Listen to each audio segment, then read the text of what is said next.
Okay, so y'all heard what I said the last time. I'm like locked in, and I need to read this. So this is chapter 44, and let's get to it. If Jax decided he wanted to break free of his prison, Evangeline doubted it would take much effort. She needed to find a way to distract him.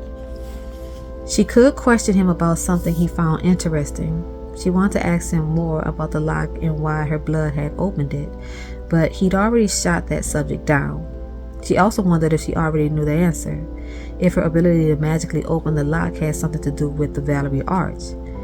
When Apollo had told her about the prophecy that had locked the arch, he said that once every line of it was fulfilled, it would create a key that would open the arch. What if she was that key? Could it be possible? Or was it just that all the wild events of tonight were finally getting to Evangeline and giving her delusions of magical wonder? Only it didn't feel like a delusion, as she thought back to every time she stepped through an arch. All of them had whispered to her words that made much more sense if she was this prophesied key. "We're so pleased you found us. We've been waiting for you. You could have unlocked me as well." An uncomfortable thrill kicked through her. She didn't want anything to do with the Valerie Arch. She definitely didn't want to be its key, even if this ability had helped save her life just now. Although, if she wanted to stay alive, she had to keep Jax occupied. Fortunately, Evangeline was not at a loss for questions. There was one in particular that had been gnawing at her for a while. "Tell me what happened between you and the princess from the Meridian Empire. The one Chaos and Lala mentioned earlier, Donatella." "No," Jack's voice was pure vitriol. "I don't want to talk about her, ever. This subject would be perfect." Earlier, Jax had merely flinched and then quickly masked his expression whenever the princess was mentioned, but either he was having issues with control or the vampire venom was making his emotions even stronger. Evangeline could once again feel the pressure of Jack's glare, but it was no longer on her neck or her pulse. It was dancing heat all over her. "Tough luck, Jax." Evangeline folded her arms across her chest as he prowled back and forth inside his cage. "You need something to distract you, so you're going to talk about Princess Donatella. I don't care if you tell me how much you hate her or how much you love her. You can sing verses about how pretty she is or the color of her hair." Jax made a strangled sound that might have been some estranged cousin of a laugh. "She's not the kind of girl you sing about." And yet, something in his voice shifted, softened, and Evangeline had an oddly uncomfortable sensation that he actually would have sung songs about this girl. "The first time I met her, she threatened to throw me from a sky carriage." "And you liked her for that?" Evangeline asked. "I just threatened to kill her," he said. He said it as if they'd been flirting. "This is a terrible love story, Jax." "Who said it was a love story?" His tone turned back to acid. Evangeline thought he might even stop talking. To her surprise, he continued. "When we met again, I kissed her." The way he said "I kissed her" was like the way someone else might have said they stabbed the person in the back. There was nothing longing or romantic about it, confirming Jax had a mishapen definition of love, and yet somehow she thought of Jax kissing the princess made something painful wrench inside of Evangeline. "Did you kiss her because you thought she was your true love?" "No, I needed something from her, and I told her that my kiss would kill her unless she got me what I wanted." "Wait, are you saying that your kiss isn't deadly if you don't want it to be?" "Careful, little fox, you sound curious, but you shouldn't be." Jack stopped pacing and drummed his long fingers against the iron gate, tapping a staccato sound. "I lied to Donatella. My kiss is always deadly. I slowed her heart so that it didn't kill her immediately, but it should have ended her life in a matter of days, whether or not she did what I wanted." "Then why didn't she die?" "Probably because my heart started beating." Jack said flippantly, as if it were a small detail that could have easily been left out of the story, when there were entire stories dedicated to Jack's unbeating heart and the mythical girl that would finally make it beat again, his one true love. Evangeline felt that terribly painful something churning inside her once again. Not that the idea of this girl being Jack's true love should have pained her. She didn't even like Jack's. She shouldn't have been bothered that another girl had made Jack's heart beat. She should have been happy the princess hadn't died. Maybe Evangeline was just feeling sorry for Jax because she already knew that this story didn't end well. What happened then? According to the stories, she was supposed to be my one true love, Jax confirmed. His voice was mocking, but it didn't hide the pain clipping his words or hardening the edges of his features. Of course, as you probably guessed, that didn't work out. She never forgave me for that first kiss. She fell in love with someone else, and then she stabbed me in the heart with my own knife. Evangeline took a shuddering breath, unable to imagine how such a thing would feel, especially for Jax, whose entire driving force as a fate was to find his one true love. Evangeline could understand that drive. In fact, she understood it far better than she wanted to admit. She wanted to say she never risked killing someone for love, but she had made a deal with Jax that had turned a wedding party to stone, cursed the prince, and ultimately led her here.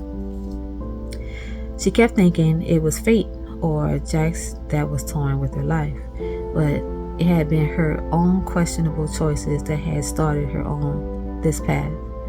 With luck, she told herself that she was acting out of love, but she wasn't, not really. She wasn't making loving choices. She was making compromising choices because she wanted love. Luck wasn't her weakness. Love was. Not even just love, but the idea of it. This was why parts of Jack's story had twisted so painfully inside her. It wasn't because she wanted Jax. She didn't want Jax. She just wanted someone to want her the way Jax had wanted this girl. And she didn't want it to be because of a spell or a curse. Evangeline wanted a real love, powerful enough to break a spell, which was exactly what Jax wanted too. He leaned his head against the dark iron gate, and Evangeline would forever remember the way he looked just then. He was still indescribably breathtaking, but it was all the tragic beauty of a sky where every single star was falling. His hair was a storm of broken gold.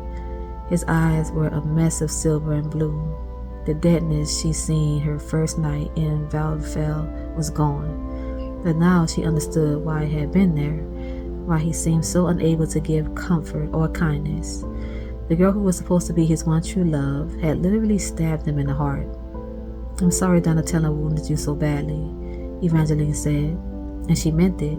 She imagined Jax was probably leaving a few things out, but she believed his hurt was genuine. Maybe the stories have it wrong, and then there's another true love waiting for you. Jax laughed. Oh Lord, what is this word? Derisively. "Are you saying this because you think you can be her?" He eyed Evangeline through the bars, gaze bordering on indecent. "Do you want to kiss me, little fox?" Stop. Stop.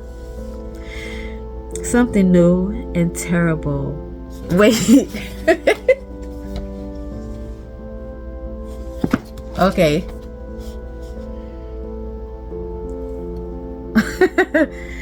Okay, wait.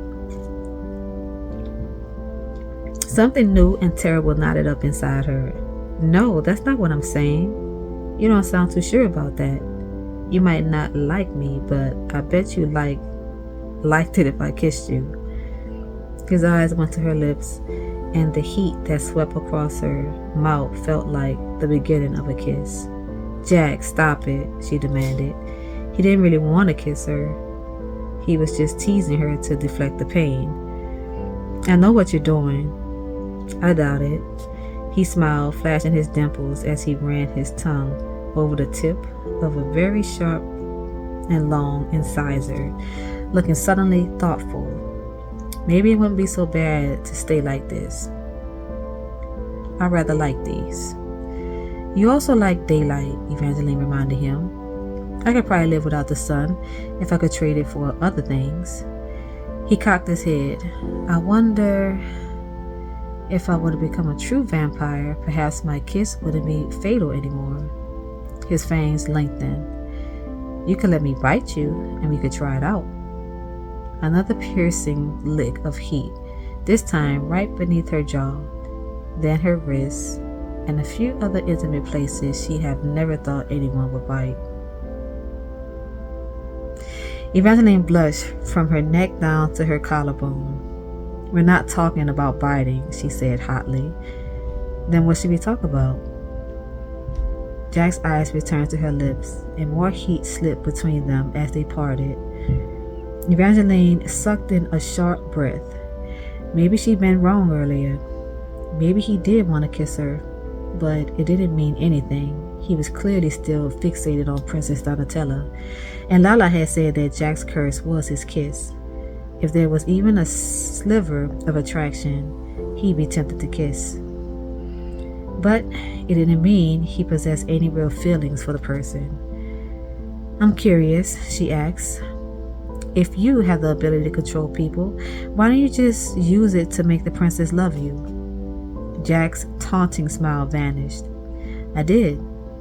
What happened? I think my turn is over, he said sharply. Your turn now, and I want you to tell me about luck. Evangeline winced. She really didn't want to discuss luck now. Not after what had just happened, and not with Jax, who had teased her about him since the moment she met him. I'd like another question, please. No, I answer your questions, you're answering mine. Why do you want to know about luck? You just saw how the story ends. Tell me how it started. Jax gave her one corner of a falsely cheerful smile. Your tale clearly began on better footing than mine. What made you fall so madly in love with them that you were willing to pray to me? Evangeline took a deep breath. Stop stalling, little fox. Or I might remember how much pain I'm in because all I can think about is tasting your blood. Jack's eyes lowered. The wave of heat attacked her chest directly over her heart, and this time it felt like a bite, not a kiss. Fine. Luck was there for me when my father died. This was why you fell in love with him? No. I think I loved him before that. She was tempted to say that she loved him the first time she saw him, but Jax would definitely mock her for that. At first, I thought he was handsome. I still remember the bell outside the shop door rang a full 2 seconds before the first time he walked inside, as if it, too, thought he was special. Or it was trying to warn you away from him, Jax groaned. Do you want me to keep going or not? Jax mimed, sealing his lips shut. Evangeline doubted it would last, but he surprised her by making a genuine effort to listen politely. She noticed that Jack's knuckles were white from clenching his fists, and his jaw appeared uncomfortably tight. He was struggling more now than that he wasn't talking, but he hopped atop one of the stone coffins and sat cross-legged like a child being told a story. Evangeline wondered if she should stay standing in case she needed to run, but maybe it would put him at more ease if she mirrored his lead. Carefully, she sat down on the cold, damp ground, giving her tired legs a rest. I grew up working in my father's curiosity shop. I loved it. It felt more like my home than any other place in the world, but I spent so much time there that I didn't really have close friends outside of it until I met Luck. At first, I thought he just liked oddities. Then one day, he came in and he didn't buy anything. He said he just wanted to see me, and he wasn't too proud or afraid to admit it. And, Jax prompted, that was when I knew I loved him. All he did was tell you he liked you. Jax sounded disappointed. that was his grand gesture? Haven't any other boys been nice to you? Plenty of young men have been nice to me, and Luck made other grand gestures. Jack scowled. Tell me about these grand gestures. Evangeline squirmed against the cold ground and tried to tuck her legs more comfortably beneath her. Jax would think that every relationship needed some magnificent gesture to validate it. Not every love needs to make a great story, Jax. The start of my romance with Apollo had the makings of an epic love tale, but you saw how badly that ended. So you're saying you settle for a boring romance if it ends well? Yes, I would gladly take an uneventful, happily ever after. Jack smirked. No, you wouldn't. You wouldn't have been happy with Luck, and definitely not forever. The two of you aren't well suited. He's not half as strong as you. He didn't even hesitate before he tried to bite you, and he wouldn't have turned himself to stone to save you. You don't know that. Yes, I do. There's always a way to break a curse. As soon as you drank from Poison's goblet, it refilled.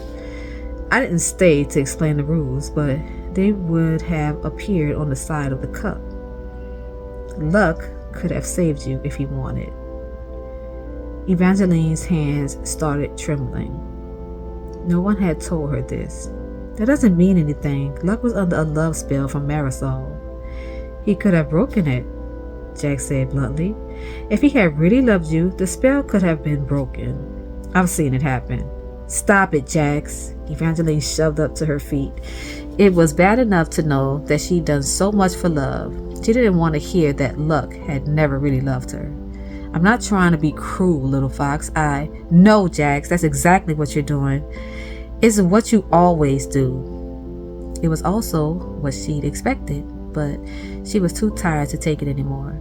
She might have made questionable choices for love, but Jax hurt people on purpose for fun. You know, maybe the real reason Donatella stabbed you in the heart and chose to love someone else wasn't just because of that almost fatal first kiss you gave her. Maybe it was your inability to understand any emotions that are remotely human. Jax flinched. He was quick to cover it up and was hard to fully see, even with all the torches, but Evangeline would have sworn his cheeks had filled with streaks of color. She felt a stitch of guilt, but she couldn't bring herself to stop. I bet you never even apologized for kissing her, and that's probably not even the worst thing you did. I mean, isn't your idea of romance kissing a girl and then waiting to see whether or not she dies? I know the stories say that your kisses are worth dying for, but how can they say that if everyone dies? Who wrote those stories? Did you write them to make yourself feel better? Jax wiped his face of all emotion, slid off the coffin, and stalked up the bars. You sound jealous. If you think I'm jealous because someone else got to stab you, then you're right. Prove it. She heard the thump of his dagger as it fell at her feet. It was the jeweled one he carried everywhere. So many of the gems were missing, but the knife's hilt still glittered in the torchlight, pulsing blue and purple, the color of blood before it was spilled. What am I supposed to do with this? You might want to use it, little fox. The corner of his mouth twitched as he slowly slid his pale hands through the bars of the gate and broke the lock in half. It could have been a twig, a piece of paper, or her.